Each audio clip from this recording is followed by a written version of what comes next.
Guys, this is SuperZOMGBBQ, and we have tonight to discuss not just King of the Ring Awards, but we also are down to discuss the newest team event which is coming to WWE SuperCard. Yes, if you haven't already guessed it, team, shout out to Jim Barner here, Road to Glory is coming tomorrow.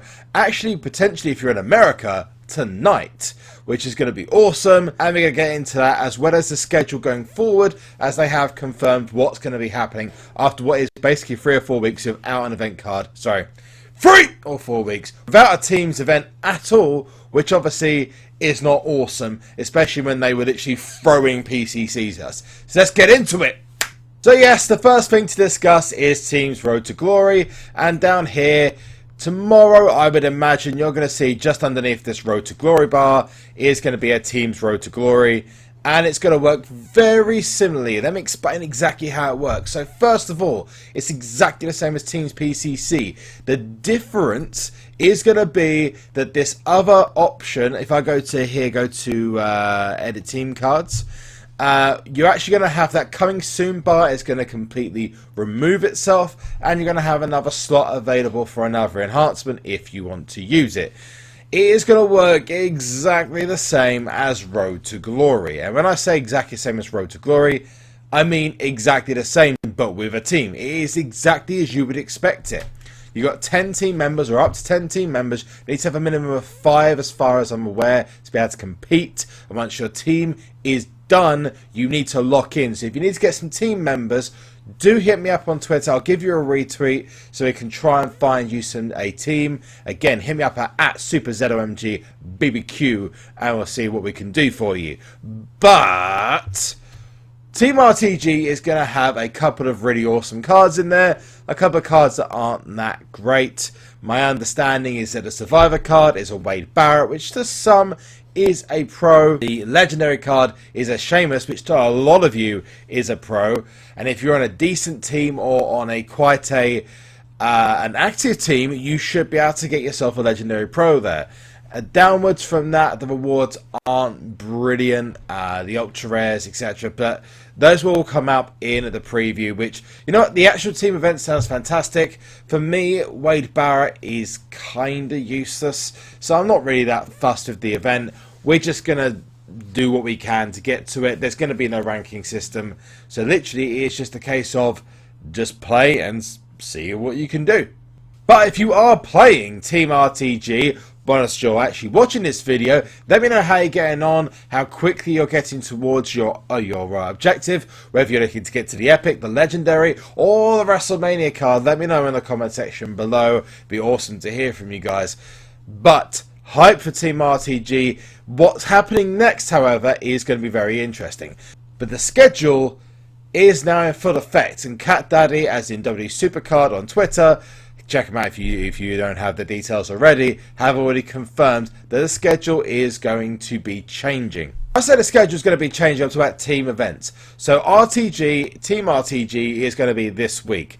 Next week will be Teams PCC, and then they'll be alternating the events, and it's just going to be like that from now on. They have not stated that there's going to be any breaks. And to be honest with you, Team RTG is going to be quite a relaxed event for some of the upper areas. It's going to be a way for those who aren't so high up in Epics, Legendary, maybe at the beginning of Survivor tier, to get yourself an extra pro, get your first Survivor card. It is going to get harder as the event goes along, and they are going to be fixing the matchmaking. They have confirmed that on Twitter, and that is a good thing for a lot of you. Otherwise, you're all going to be seeing in +5 Team UK and AHTF, which isn't a good idea. Let's look at the team that I'll be rolling out, and that's with Team UK, as you guys know already, and that is going to be, if I can get onto the right screen, well done JB, a team that now has a full set of Pro Divas. We are DT Breach, that's super rare enhancement. What's he doing? Apart from Flex, who's running a really awful tag there. But basically, the situation is that we are running a full Pro Diva. Flex does have a Pro Brie. And it should be relatively easy for us. I would imagine once we get towards the end of the Wade Barrett card, it is going to get a little bit harder, and you're going to start facing teams like HTF, etc. with Pro Divas everywhere, it should be relatively okay. Talking of Teams PCC, one event that is coming this week that we are aware of is PCC. Think of this going forward, because this will help you prepare for events, especially if you're going to be taking time off. All you got to do is remember that every 4 weeks from now, there is going to be a PCC. Well, if you're right now, it's RTG or the end of RTG.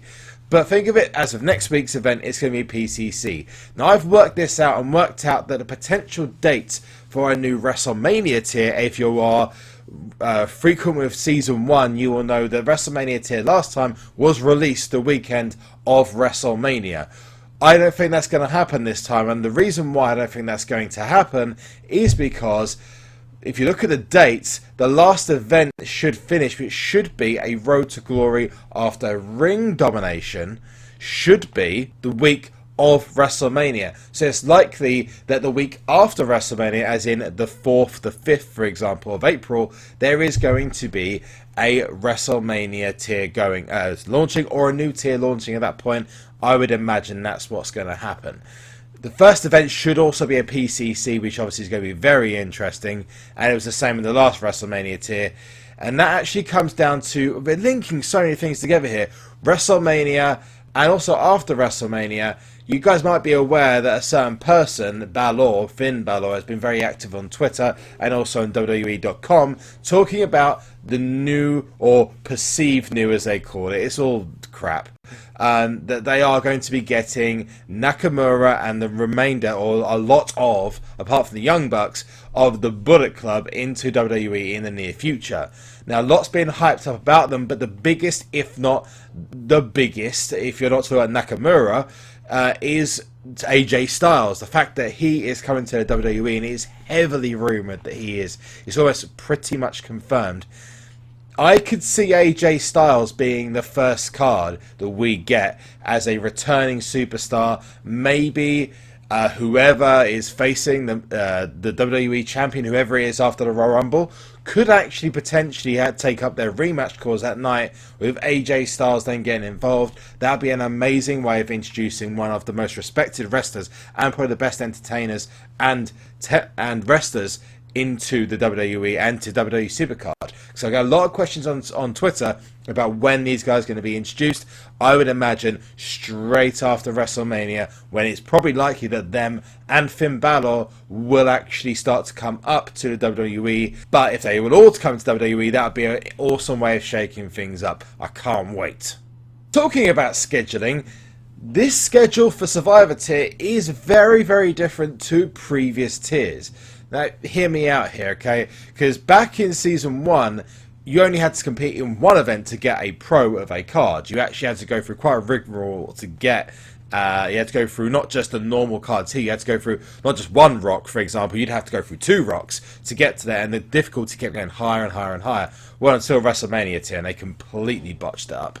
And Jesus, just go back to my previous vids, you'll just see how easy it was. It was crazy. Fact of the matter is that there are going to be a lot more events in this tier, in Survivor tier, than there is going to have been in Legendary tier. And what that means is that potentially there is going to be the need to open up the tier again. And I personally think that's where we're going to get fusions. Now, I know that a lot of people have been telling me that fusions aren't coming, but given the strength of most people's decks, and at this point in the last tier, people are starting to get Legendary Pros, people are now starting to get Survivor Pros in their decks. There's a lot of people who have got Survivor Pro full decks, or will have in the next couple of weeks, with next week's event probably being a Diva PCC, which I can see between Becky and Charlotte, depending on who end up facing Charlotte at the Royal Rumble. Or they just go by the most recent angle, or if something happens on Raw on Monday. The simple point is that it is going to be a lot longer in terms of a tier compared to Legendary tier, if we are looking at WrestleMania as being the time when the tier comes into play.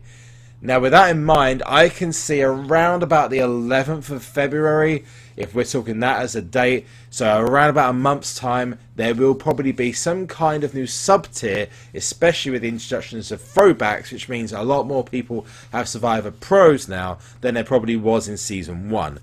The simple point is that they are going to have to extend the tier some way. Otherwise, at the end of February, no one's going to be bothering to play the game. I mean, for me, all I need is Pro Divas. And if I do a Diva event next week, I've got 3 Pro Divas. So 3 Pro Divas. And then if I get enough off of the King of the Ring, I get 4 Pro Divas. There's no point in me actually playing. I literally might as well just sit back and just kick back and watch the King of the Ring just roll in. So I can imagine fusions will be coming, or some kind of way of extending the game, maybe a sub-tier or something else like that. Let me know what you think in the comment section below. This is just theories of mine, but the future of Survivor tier, it looks like it's crystal clear. There is going to be some kind of added tier bonus, and I'd be shocked if there wasn't, purely because just everyone would stop playing the game. You wouldn't have been no incentive to play. Literally, like I'm a genius at this spiderweb and stuff. King of the Rings. Now, I am in my newest King of the Ring already, but that means that we do have a King of the Ring Awards, as I promised you guys yesterday, which I'm going to come up now. I'm going to segue out now.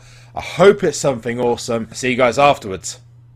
And I said to you that I was going to get to the final, and I did, and I won. So let's go through what we had in store. We had actually a group of guys who pretty much gave up in the semis and the quarters. So basically, Rolly and Clinton, look at this for complete rigness. They both didn't energize at all, and literally he had a little bit of energy on some of his cards, this Clinton guy, and Rolly didn't energize at all. He literally had bare amount of energy available, and Clinton won. The second thing that happened is Rolly then won because Clinton's cards eventually ran out of energy and some of the card pulls went his way. And then Clinton finally, well, got very lucky and actually got into the semi-finals. And then he literally just said in the chat, I'm not playing anymore. And I was like, oh, okay, fair enough. Some MLG non-energizing there. George and Sean went hard at each other, and Sean ended up getting to the final. George was a little bit like, it was a bit lucky, but Sean managed to get into the final, and then Sean literally just said, no, JB, it's yours. I was like, okay, cool, that's fine by me. Again, I'm not hoping for anything amazing because all I need is Divas or high-level pros. So I'm just going to claim the reward, see what we get. Random Survivor Legendary card, here we go. It's going to be... Are you freaking kidding me? Oh my god.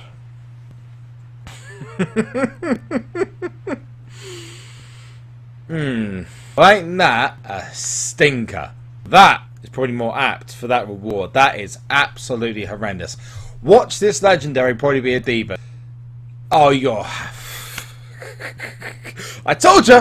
I told you! I said, watch this be a Diva, and guess what it is? It's a Diva. So I got myself a Tromus and a Legendary Diva. That is just the stankiest rewards ever freaking possible. So let's move on very quickly from that, and we're going to go straight on to my rock ZOMG before we end this video. And this is how I mentioned in yesterday's video. This is not reviewing my deck ZOMG. It's actually reviewing people's rocks who've already pro'd them, fully leveled them, and showcase them off into videos. I'm actually going to do 2 of those in this video today. Both of them are fully leveled. First of all, I am going to show you this one, which came in from a guy called Noah on Twitter, which is the Unstable Mox. Again, his details are in the description below, and he's sent us a picture of a rock. Oh. That charisma, though. On a more serious note, the second rock actually comes from a guy called Casey Cooper. This guy has actually leveled up his rock in a bit more of a balanced way than I have. He's actually put the charisma 1 token less than mine in terms of the pro. So he's actually leveled up the charisma almost exactly the way that I did. But instead of putting it in all in power, he's put most of it actually in speed, which is quite an interesting decision. But one, I think that's going to actually hold a lot of people off guard. He's also slightly leveled up the power, which is awesome. And that also means that he is going to have a bit of an easier time, especially if his card procs. He's going to be in a really awesome situation. So you guys can have a look at PoopSC, and of course Noah for the bants of the actual rock that came up. That's it from me. Thank you so much for watching. Any comments in the comment section would be great. Leave your most recent King of the Ring awards in the comment section. below. As well as let me know, hopefully it's not a Seamus, and as well as let me know on Twitter with hashtag MyRockZOMG. And also, if you are looking for a team for RTG, hit me up on Twitter and I will give you a retweet out to the rest of the universe. And if you're looking for players, do get yourself onto my Twitter. Follow me on Twitter, which is again at SuperZOMGBBQ. You can see it at the bottom of the page. Literally, you can see it right here on the screen. SuperZOMGBBQ is my name across all of the platforms that I have. So get followed on there, and you might be able to just see a player that might end up being one of your best players in your team. Hope you guys enjoy Team RTG tomorrow, and I am getting hyped for the 24-hour charity stream. So leave in everyone but Seamus.